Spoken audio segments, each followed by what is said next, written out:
Hey everyone, welcome back to the channel. Today, we're diving into a pretty intense topic, January 6th pardons.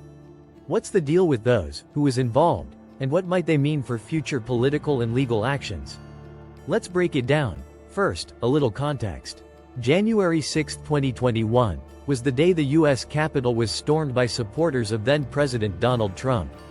The rioters aimed to overturn the results of the 2020 election. In the aftermath, thousands of individuals were arrested, charged, and convicted. But here's where things get interesting.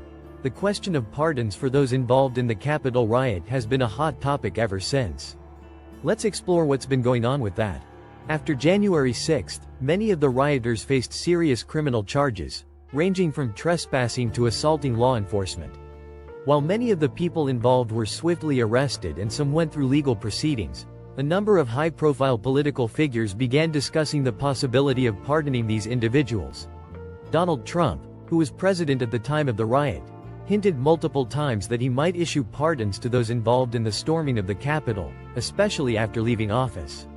His base believed that they were patriots fighting for what they saw as a stolen election, and Trump's statements often reinforced this sentiment. Trump. Many people that are great people, they are still being persecuted for what they did on January 6th. I'm thinking about it. However, it's important to note that Trump never actually followed through with a full pardon for those involved in the riot before leaving office. But, in the months after, he continued to express support for the rioters.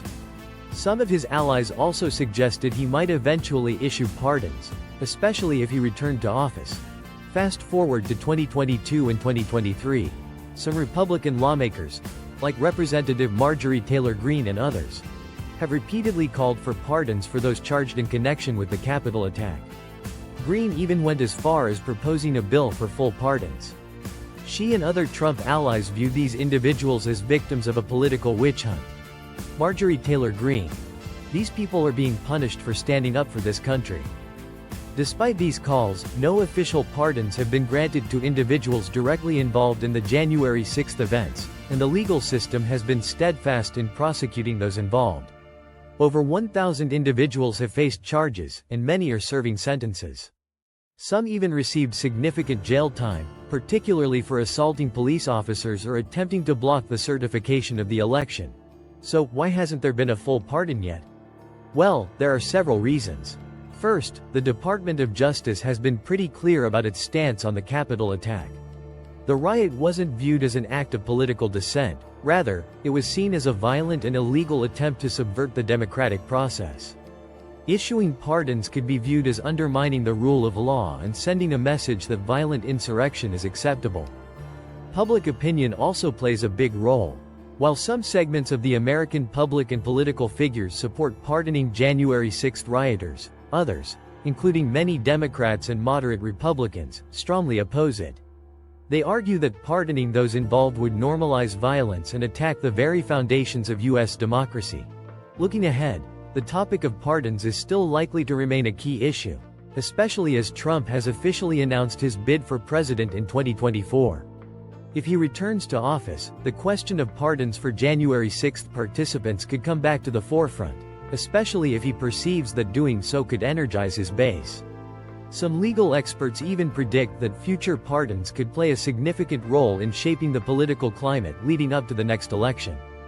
So, where does this all leave us? Right now, there have been no formal pardons for January 6th rioters, but the conversation is still alive. As the 2024 election nears, we might see this debate heat up even further. Whether or not pardons are issued could have major implications for the country's political landscape and its approach to justice. Stay tuned, because this is one story that's far from over. Thanks for watching, guys. If you found this breakdown helpful, make sure to hit that like button, subscribe, and drop a comment below with your thoughts on the pardons. Do you think they'll happen? And what impact would they have?